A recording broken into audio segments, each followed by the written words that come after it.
이 시간은 이상한 여행이라는 제목으로 제가 하나님 말씀을 선포하도록 하겠습니다. 여행 좋아하십니까? 많은 분들이 여행을 좋아하실 겁니다. 여행을 가는 이유는 다양하죠. 생각이 복잡할 때 여행을 가는 분도 있을 거고요. 아니면 누군가를 만나기 위해서 여행을 가는 분도 있을 겁니다. 그냥 이유 없이 갑자기 여행을 가는 분도 있겠죠. 오늘 본문은 바울의 여행을 말하고 있습니다. 3차 전도 여행 중에 일부를 말하고 있는데요. 바울은 세 번에 걸쳐서 긴 여행을 떠났습니다. 목적이 분명한 여행이었습니다. 선교를 위한, 전도를 위한 여행이었죠. 지금 바울은 예루살렘으로 가고 있습니다. 그러니까 예루살렘에 잠깐 들렀다가 로마에 가려고 합니다. 그리고 로마도 잠깐 들렀다가 스페인으로 가려고 합니다. 선교 여행을 떠나는 거죠. 오늘 본문은 그중에서 예루살렘으로 가는 여정을 설명을 하고 있습니다. 그런데 이 본문을 읽어가면서 참 이상한 여행이다, 이런 생각이 들었습니다. 참 이상한 여행이 묘사가 되고 있습니다. 자, 뭐가 그렇게 이상했을까요? 제가 생각할 때 왜 그렇게 이 여행이 이상하다 이렇게 느꼈을까요? 제가 세 가지 이유를 말씀을 드리면서 오늘 설교를 하도록 하겠습니다. 8절을 봅시다. 바울이 예루살렘으로 가는 길에 이제 가이사라에 도착합니다. 그리고 가이사라에서 빌립의 집에서 며칠을 머뭅니다. 사도행전을 꼼꼼하게 읽어보신 분들은 빌립을 아실 겁니다. 유명한 인물이죠. 사마리아에 가서 복음을 전한 인물입니다. 그리고 에티오피아 내시에게 복음을 전한 인물이죠. 사도행전 8장에 그 내용이 다 나옵니다. 에티오피아 내시가 고난당하는 메시아에 대해서 이사야가 예언한 부분을 읽고 있습니다. 그런데 무슨 말인지 잘 이해가 안 되는 거죠. 자, 그래서 빌립이 가가지고 그 말씀이 무슨 뜻인지를 말해주는 거죠. 이사야에서 이 말씀은 바로 고난당한 예수 그리스도, 십자가를 지신 예수 그리스도, 그래서 인류를 구원할 예수 그리스도를 예언하고 있다. 그 사실을 풀어줍니다. 바로 그 예수 그리스도께서 모든 인류에게 좋은 소식이다. 바로 복음이다. 이걸 설교한 인물이 빌립이죠. 그런데 8장 이후에 빌립이 사라집니다. 그러다가 21장에 다시 빌립이 등장하는 겁니다. 시간적으로는 거의 20년이 흐른 시간입니다. 그 20년 동안 빌립은 가이사라에 정착을 한 것 같아요. 딸도 넷이나 있습니다. 그런데 그 딸들이 다 귀한 은사를 갖고 있습니다. 다 예언의 은사가 있었어요. 이게 성경이 완성되기 전에는 예언의 은사가 아주 귀한 은사였습니다. 초대교회에서도 예언의 은사를 상당히 존중했죠. 아마도 20년 동안 빌립과 빌립의 딸들이 가이사랴에서 성실하게 복음을 전했을 겁니다. 교회를 섬겼을 겁니다. 그러니까 가이사랴에 사는 그리스도인들에게 빌립의 가정은 상당히 존경받는 그런 가정이었을 겁니다. 그 빌립의 집에 바울이 방문을 한 겁니다. 이상합니다. 뭐가 이상합니까? 존경받는 그리스도인 빌립이 존경받는 그리스도인 바울을 여행 중에 자기 집에 머물게 한 것, 뭐 그렇게 큰일입니까? 뭐 그렇게 이상한 일입니까? 아닙니다. 이상한 일이 맞습니다. 그것도 보통 이상한 일이 아닙니다. 성도 여러분, 빌립이 누구입니까? 사도행전 앞부분을 보게 되면 오순절 성령 강림 사건 이후에 초대교회가 어떻게 세워졌는지가 나오죠. 초대교회 믿는 성도들이 점점 많아집니다. 그러다 보니까 사도들이 너무 힘들어진 거죠. 말씀도 전하고 구제도 해야 하는데 두 가지를 동시에 병행할 수가 없는 겁니다. 그래서 사도들은 기도하고 말씀 전하는 일만 하고 구제하는 일은 일곱 집사를 따로 세웁니다. 바로 그 일곱 집사 중에 한 명이 빌립이죠. 사도행전 6장 3절에서 6절을 봅시다.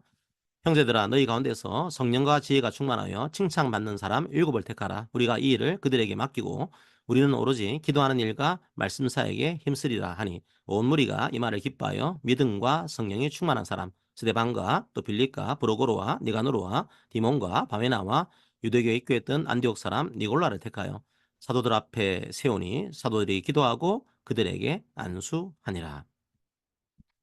사도행전 6장에 일곱 집사가 등장하는데요.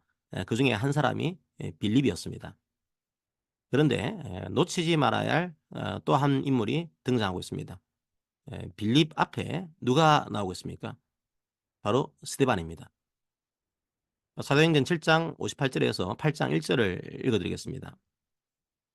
성 밖으로 내치고 돌로 칠세 증인들이 옷을 벗어 사울이라 하는 청년의 발 앞에 두니라. 그들이 돌로 스데반을 치니 스데반이 부르짖어 이르되 주 예수여 내 영혼을 받으시옵소서 하고 무릎을 꿇고 크게 불러 이르되 주여 이 죄를 그들에게 돌리지 마옵소서. 이 말을 하고 자니라. 사울은 그가 죽임 당함을 마땅히 여기더라. 그날에 예루살렘에 있는 교회에 큰 박해가 있어 사도 외에는 다 유대와 사마리아 모든 땅으로 흩어지니라. 빌립은 스데반과 같이 일했습니다. 둘 다 믿음과 성령이 충만했습니다. 얼마나 서로가 서로를 아꼈겠습니까? 같이 기도하고 같이 울고 같이 교회를 섬겼을 겁니다. 어떻게 하면 더 구제를 잘할 수 있을까 웃으면서 얘기를 했을 겁니다. 너무 행복했을 겁니다. 너무 즐거웠을 겁니다.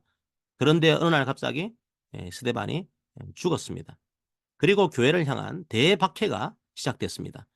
정들었던 예루살렘을 떠나야 했습니다. 아무 연고도 없는 곳으로 흩어져야 했습니다. 엄청난 고난을 받은 겁니다. 그런데 그 스데반을 죽이는데 앞장선 인물 누구입니까? 자신을 예루살렘에서 쫓아낸 인물 누구입니까? 바로 청년 사울입니다. 바로 청년 바울입니다. 바로 이 청년이 20년이 지난 어느 날 예루살렘을 가겠다고 자기 집에 들른 겁니다.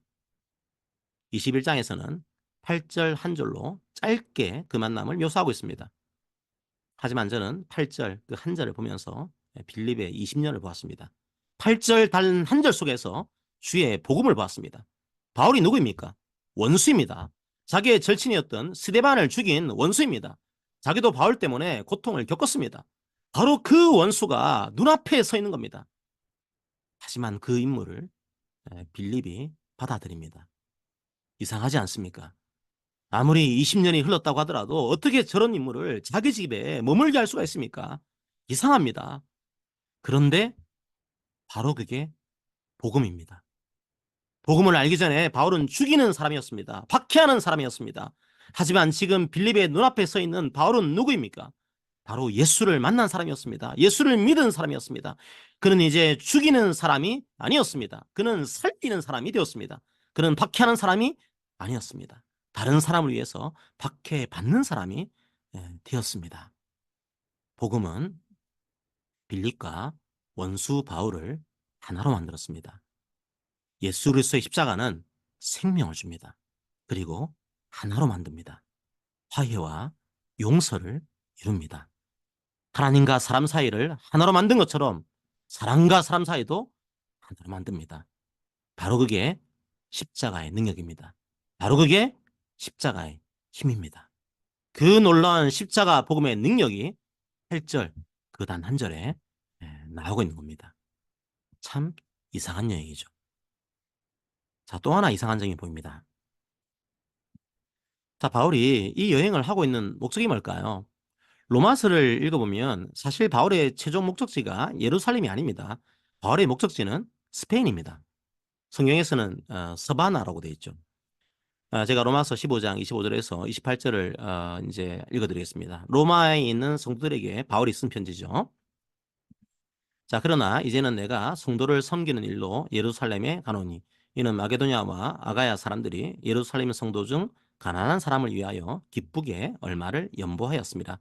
저희가 기뻐서 하였거니와 또한 저희는 그들에게 빚진 자니 만일 이방인들이 그들의 영적인 것을 나눠 가졌으면 육적인 것으로 그들을 섬기는 것이 마땅하니라. 그러므로 내가 이 일을 마치고 이 열매를 그들에게 확증한 후에 너희에게 들렀다가 너희는 로마 사도들 성도들 얘기합니다. 너희에게 들렀다가 서바나로 가리라. 28절을 보십시오. 바울의 원래 계획이 나와 있습니다. 예루살렘에 갔다가 다시 로마를 들렀다가 다시 서바나로 가는 거였습니다. 바울의 최종 목적지는 스페인이었던 거죠. 바울은 땅 끝까지 선교하는 것을 자신의 사명으로 여겼습니다. 그 당시 유럽의 땅 끝이 바로 스페인이었습니다. 그래서 스페인으로 가서 선교를 하려고 했습니다. 그러니까 예루살렘이 최종 목적지가 아니었던 거죠. 사실 예루살렘은 이미 사도들이 교회를 세웠습니다. 이미 복음이 증거되고 있습니다. 바울이 굳이 안 가도 됩니다. 게다가 가는 길마다 안 좋은 예언을 많이 듣습니다. 들르는 곳마다 예루살렘으로 가지 말라는 그런 얘기를 듣습니다. 사도행전 21장 4절을 한번 보시기 바랍니다. 제자들이 바울 보고 예루살렘에 들어가지 말라고 만류합니다. 21장 10절에서 11절도 보십시오. 아가부라는 선지자는 심지어 구약의 선지자들이 많이 했던 방식으로 예언을 합니다. 아예 행동을 통해서 예언을 하는 거죠. 온몸으로 바울이 겪을 고난을 예언합니다. 그러니까 예루살렘에 가면 바울이 극심한 어려움을 겪을 게 확실합니다. 굳이 바울이 가야 할까요? 자, 그런데 바울은 죽을 각오를 하고 예루살렘으로 간다고 얘기를 하고 있습니다. 자, 사도행전 21장 12절을 보십시오. 누가가 있고요. 가이사라의 성도들이 있습니다. 누가하고 이 가이사라의 성도들이 바울에게 이렇게 말하고 있죠. 제발 예루살렘에 올라가지 마세요. 이렇게 말하고 있습니다. 자, 그런데 바울이 이렇게 말하죠. 13절입니다. 바울이 대답하되 여러분이 어찌하여 울어 내 마음을 상하게 하느냐. 나는 주 예수의 이름을 위하여 결박당할 뿐 아니라 예루살렘에서 죽을 것도 각오하였노라 하니. 죽어도 좋다. 그렇게 말하면서 예루살렘으로 반드시 가야 한다고 말합니다. 그런데 왜요? 그런 의문 들지 않나요? 왜 굳이 예루살렘으로 가야 합니까? 이미 예루살렘에 있는 성도들이, 사도들이 복음을 전하고 있습니다. 안 가도 됩니다. 가면 오히려 고난을 받습니다. 죽을 수도 있습니다. 그런데 굳이 예루살렘으로 갑니다. 자, 그리고 예언된 그대로 고난을 받게 됩니다. 그리고 결국 죄수의 신분으로 로마를 가게 됩니다. 예루살렘을 들르지 않고 바로 로마로 갔으면 죄수의 신분으로 가지 않았을 겁니다. 그런데 굳이 예루살렘으로 갑니다. 그리고 죄수의 신분으로 로마에 갑니다. 도대체 무엇 때문에 예루살렘에 갔을까? 이런 생각 들지 않습니까? 도대체 왜 간 걸까요? 아까 읽었던 로마서 15장에 나오죠. 어, 다시 한번 25절부터 27절을 여러분들이 한번 읽어보시기 바랍니다. 마게도냐와 아가야 사람들이 예루살렘 교회를 위해서 구제 헌금을 냈습니다. 바울은 바로 그 구제 헌금을 전달하기 위해서 간 겁니다. 이방인 성도들이 가난한 유대인 성도들을 위해서 구제 헌금을 냈죠. 바로 그 구제 헌금을 전달하기 위해서 예루살렘에 간 겁니다. 물론 바울은 예루살렘에서도 복음을 전했습니다. 설교를 했습니다. 하지만 예루살렘에 간 주된 목적이 뭡니까? 구제 헌금을 전달해 주기 위해서 목숨을 걸고 예루살렘에 간 겁니다. 구제 금액이 꽤 컸던 것 같습니다. 사도행전 24장 25절과 25절을 읽어볼까요? 바울이 의와 절제와 장차오는 심판을 강론하니 벨릭스가 두려워하여 대답하되 지금은 가라. 내가 틈이 있으면 너를 부르리라 하고 동시에 또 바울에게서 돈을 받을까 바라는 거로 더 자주 불러 같이 이야기하더라. 벨릭스 로마 총독이 바울한테 돈을 받을까 바랐다고 묘사하고 있습니다. 아마도 꽤 많은 돈을 기부했다는 소문이 돌았겠죠. 그 사실을 벨릭스도 알았을 겁니다. 야, 바울이 돈이 좀 있는 사람이 모양이다. 뭐 그런 생각을 했겠죠. 그러니까 바울은 예루살렘 교회에 이 구제 헌금을 확실하게 전달하기 위해서 예루살렘에 온 겁니다. 뭐야? 이게 도대체 뭐야? 그걸 위해서 목숨을 버릴 각오까지 했다고? 뭔 구제 헌금 전달하려고 목숨까지 걸어? 그런 생각 들지 않습니까?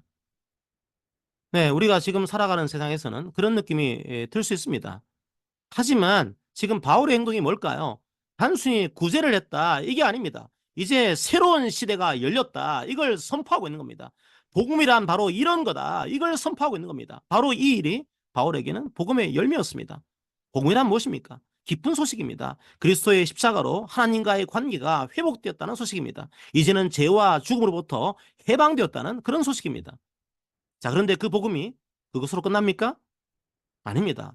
복음의 능력은 거기에 그치지 않습니다. 나 혼자 예수 믿고 구원받았다. 그건 복음의 시작일 뿐입니다. 새로운 세계의 시작일 뿐입니다. 복음이 무엇입니까? 복음은 새로운 세계로 들어가는 소식입니다. 하나님이 우리의 왕이 되는 세계입니다.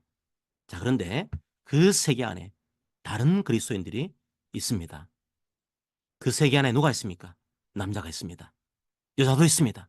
그 당시에는 노예가 있습니다. 주인도 있습니다. 어린이도 있습니다. 어른도 있습니다. 또 누가 있습니까?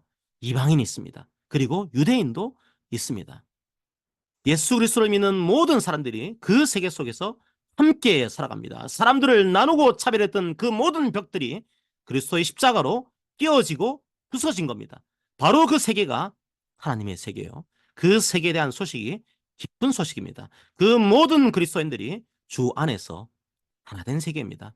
주 안에서는 차별이 없습니다. 주 안에서는 세상의 기준으로 사람을 무시하지 않습니다. 스스로도 비하하지 않습니다. 그저 우는 자들과 함께 울 뿐입니다. 기뻐하는 자들과 함께 기뻐할 뿐입니다. 서로가 서로를 끊임없이 비교하면서 스스로를 비하하면서 살아가는 그런 세계가 이제 아닌 겁니다. 결국 우리가 그리스도인이라고 하는 것, 그 사실이 무엇으로 확증됩니까? 바로 하나됨으로 확증됩니다. 서로가 서로를 사랑함으로 확증됩니다. 이방인과 유대인이 하나됨으로 확증됩니다. 강한 자가 약한 자를 서로 받음으로써 확증됩니다. 지금 바울은 이 구제로 이 놀라운 복음의 능력을 확증하고 있는 겁니다. 바울은 이방인들이 모은 구제연금을 예루살렘에 있는 유대인들에게 전달하고 있는 거죠.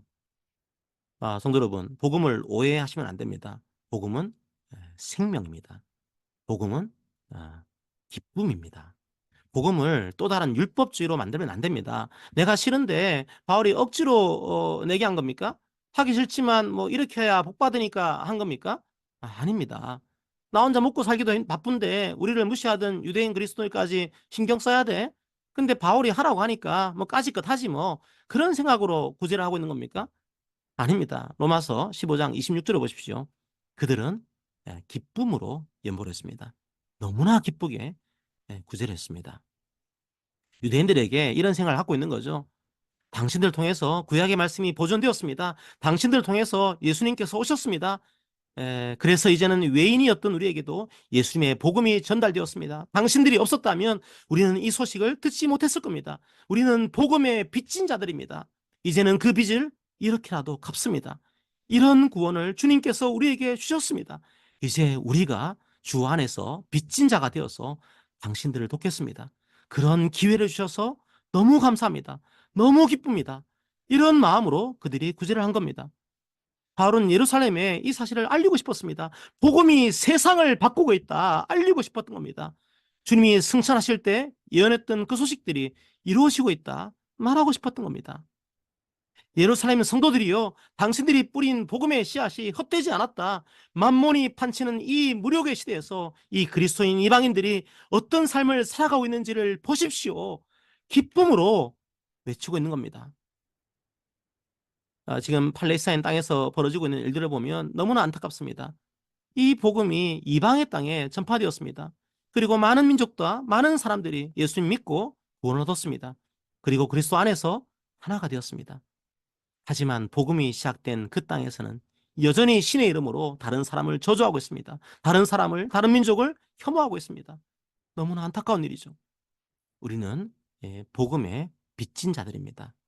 그 땅에도 그리스도의 생명과 평화가, 그 복음이 흘러 넘칠 수 있도록 기도해야 합니다. 어쨌든 사도 바울은 그 복음의 아름다움을 유대인들도 알기 원했습니다. 유대인과 이방인이 하나 된 세계, 바로 그 세계가 이루어지고 있다 보여주고 싶었던 겁니다. 사실 뭐 고대 사회나 지금이나 마찬가지입니다. 가장 강력한 파워를 가진 우상이 뭘까요? 바로 재물의 신입니다. 만몬입니다. 돈입니다. 돈이 있는 곳에 마음이 있는 법이죠. 그런데 이방 사회의 그리스도인들이 그 돈을 이웃을 돕는데 사용한 겁니다.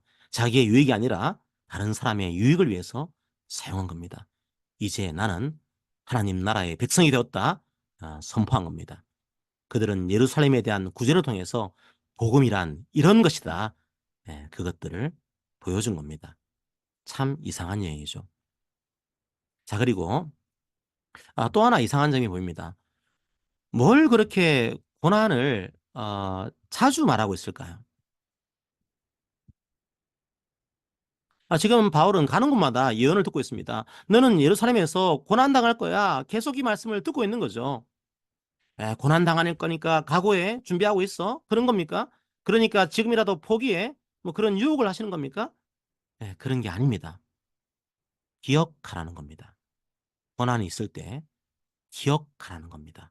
이 예언의 말씀을 기억하라는 겁니다. 그 고난 중에도 내가 함께 있단다. 고난당할 때 이 말씀을 반드시 기억하라는 겁니다. 고난당할 때 우리는 흔히 주님이 우리와 함께 하신다 이 사실을 쉽게 잊어버립니다. 그래서 잊지 말라는 겁니다. 기억하라는 겁니다. 주님의 뜻이 있다는 겁니다. 용기를 내라는 겁니다. 담대하라는 겁니다. 바울이 예루살렘에 가니까 어김없이 고난이 닥칩니다. 주님이 예언하신 그대로입니다. 죽을지도 모르는 상황입니다. 그때 주님이 바울에게 다시 말씀하십니다. 사도행전 23장 11절을 봅시다. 그날 밤에 주께서 바울 곁에 서서 이르시되 담대하라.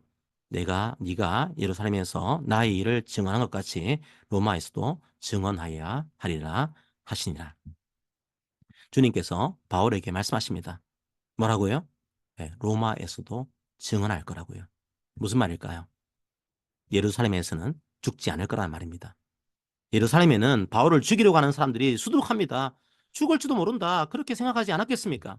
그런데 예수님께서는 예루살렘에서는 죽지 않는다. 말씀하십니다. 로마로 가게 될 거다. 거기서 복음을 증언하게 될 거다. 말씀하십니다. 내가 함께 있을 거다. 그러니까 담대해라. 말씀하고 계신 겁니다.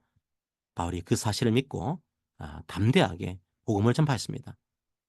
고난을 받는 여행입니다. 하지만 주님께서 함께 하시는 그런 여행입니다. 참 이상한 여행입니다. 성도 여러분, 아까 바울의 최종 목적지가 어디라고 했습니까? 바로 스페인입니다. 바울은 예루살렘에 갔습니다. 그리고 로마에도 갔습니다.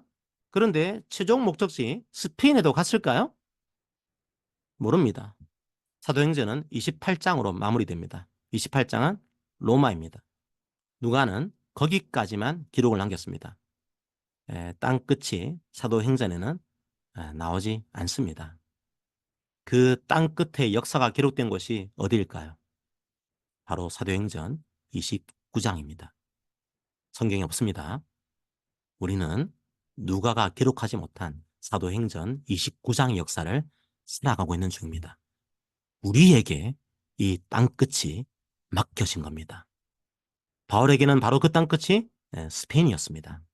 자, 하지만 지금 우리에게는 각자에게 맡겨진 땅끝이 있습니다. 그 땅끝은 여러분의 가정일 수도 있습니다. 직장일 수도 있습니다. 학교일 수도 있습니다. 미전도 종족일 수도 있습니다. 각자의 땅끝이 있는 겁니다. 그 땅끝으로 가는 여행을 지금 우리가 하고 있는 겁니다. 어떤 여행일까요? 사람들의 인생이 바뀌는 여행입니다. 죄와 사망으로 죽었던 사람들을 그리스도의 십자가로 살리는 여행입니다. 그런데 조금 이상한 여행입니다. 절대로 하나가 될 수 없을 것 같은 그런 사람들이 하나가 되는 여행입니다. 박해받은 자 빌립과 박해한 자 바울이 그리스도 안에서 하나가 되어서 한 집에 묵게 되는 그런 여행입니다. 모든 차별의 벽이 무너지는 그런 여행입니다. 세상은 돈으로, 권력으로, 명예로, 학벌로 사람들 사이에서 온갖 벽을 만들어 가지만 우리는 그리스도 안에서 그 벽을 허물면서 여행을 합니다. 오직 그리스도 안에서 하나가 되는 그런 여행입니다. 그리고 고난 중에도 주님을 찬양하는 그런 여행입니다. 각자의 삶이 그렇게 녹록하지는 않습니다. 하지만 주님께서 오늘도 말씀하십니다. 땅끝까지 내가 너와 함께 할 것이다. 주님께서 내게 맡기신 소명을 다하는 날까지 나는 죽지 않는다. 그 사실을 고백하면서 담대하게 걸어가는 여행입니다. 그리고 이 땅끝에서 우리의 소명을 다하는 날 기쁨으로 주님을 볼 거다. 그 믿음으로 걸어가는 그런 여행입니다. 이상한 여행입니다. 그 이상한 여행에 주님께서 함께 하십니다. 담대하게 걸어갑시다. 기쁨으로 걸어갑시다. 그래서 우리의 땅끝으로 나아가기를 기도합니다. 아멘. 자, 찬양을 할까요? 자, 오늘 찬양은 다윗이 시편 찬양을 준비해 봤습니다. 다윗이 이런 고백을 하죠. 내가 죽지 않고 살아서 그리스도의 영광을 찬양하겠습니다. 이런 찬양을 합니다. 바울은 죽지 않기를 구했습니다. 왜 죽지 않기를 구했을까요? 단순히 뭐 죽기 싫다는 게 아니었습니다. 내가 죽으면 그리스도의 복음을 다른 사람에게 하나님의 그 영광을 다른 사람에게 전할 수가 없지 않습니까? 내가 죽지 않고 살아서 그 영광을 그 복음을 전파하기 원합니다. 그래서 죽지 않고 살아서 내가 그리스도의 영광을 고백하겠습니다. 그것을 간구한 겁니다. 이 시간 우리에게도 이런 기도가 있기를 원합니다. 내가 죽지 않고 살아서 그리스도의 복음을 우리의 땅끝에서 전파하겠습니다. 그런 소망으로 이 찬양을 함께 하게 합니다. 함께 찬양합시다.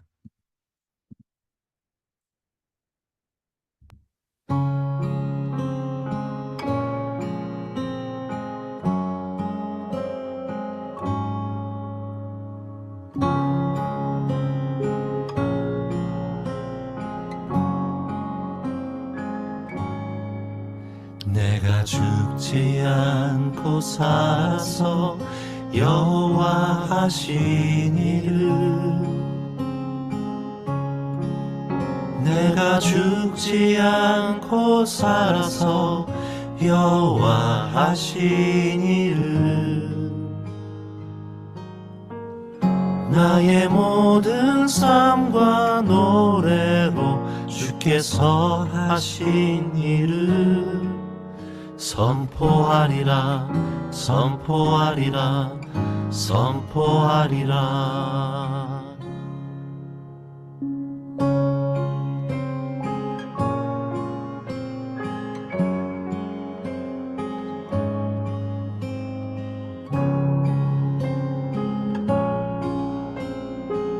내가 죽지 않고 살아서 여호와의 영광을, 내가 죽지 않고 살아서 여호와의 영광을, 내가 죽지 않고 살아서 여호와의 영광을, 나의 모든 삶과 노래로 주께서 하신 일을 노래하리라, 노래하리라, 노래하리라. 내가 죽지 않고 살아서 여호와 하신 일을, 내가 죽지 않고 살아서 여호와의 영광을, 나의 모든 삶과 노래로 주께서 하신 일을 선포하리라, 선포하리라, 선포하리라. 나의 모든 삶과 노래로 주께서 하신 일을 노래하리라, 노래하리라, 노래하리라.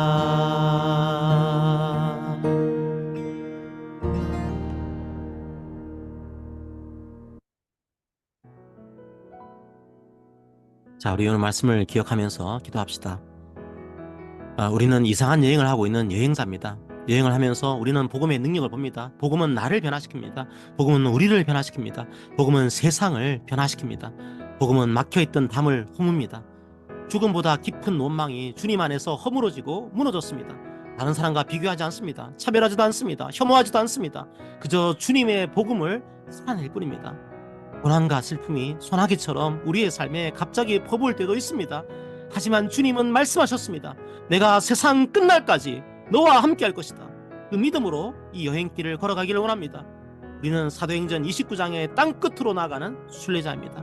우리의 땅끝까지 맡겨진 소명을 기쁨으로 감당하기 원합니다. 주여, 우리들을 도와주시옵소서. 이 말씀을 기억하면서 함께 기도합니다. 기도합시다.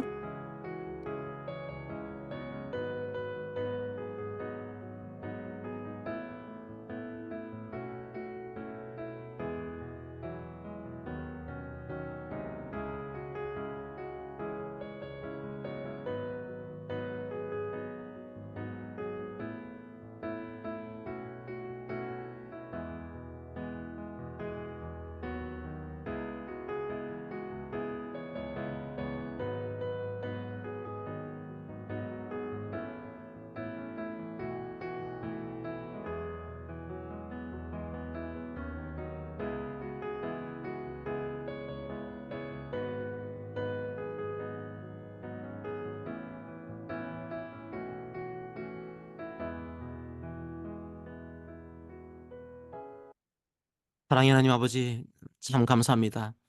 사도행전은 28장으로 끝났습니다. 하지만 이제 29장 역사를 우리에게 맡겨주시니 참으로 감사합니다.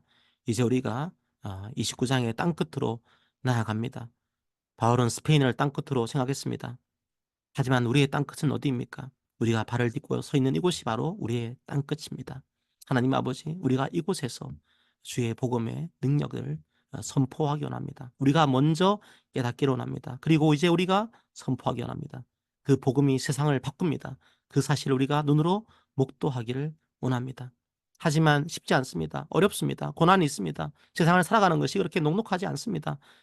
가정의 생활도 쉽지가 않습니다. 직장의 생활도 날마다 힘들고 피곤합니다. 그래서 우리가 잊어버릴 때가 많습니다. 주님께서 나와 함께 하신다 이 사실을 기억하지 못할 때가 참으로 많습니다. 그래서 주님께서는 계속 우리에게 말씀하십니다. 그 고난 중에도 내가 너와 함께 할 것이다. 우리가 이 사실을 놓치지 않도록, 잊어버리지 않도록 날마다 말씀 속에서, 기도 속에서 알게 하여 주시옵소서. 그리하여 우리의 땅끝에서 주의 복음이 증거될 수 있도록 아버지 인도하여 주시옵소서. 그 은혜가 함께 걷는 교회 지금 예배를 드리는 모든 성도들 가운데 충만하게 임할 수 있도록 주님께서 역사하여 주시옵소서. 감사합니다. 예수님 이름으로 기도합니다. 아멘. 자, 이제 서로가 서로에게 권면하도록 하겠습니다. 함께 권면합니다. 사랑하는 성도 여러분, 우리는 설레고 벅찬 여행을 하고 있습니다. 아무도 가보지 않은 우리의 땅끝으로 가는 여행입니다. 아직 완성되지 못한 사도행전 29장의 기록을 우리의 삶으로 써내려가고 있습니다. 주님께서 우리에게 그런 특권과 은혜를 주셨습니다. 하지만 눈물이 날 때가 있습니다. 허리까지 차오르는 홍수를 만나기도 합니다. 어두컴컴한 밤길에서 늑대들의 울음소리를 듣기도 합니다. 슬픔과 절망이 우리의 삶을 엄습할 때도 있습니다. 하지만 땅끝으로 걸어가는 우리의 여행길에 주님께서 동행하십니다. 담대하라. 내가 세상을 이기었노라. 말씀하십니다. 우리의 땅끝 여행길에 은혜와 평강이 가득하기를 기도합니다. 아멘.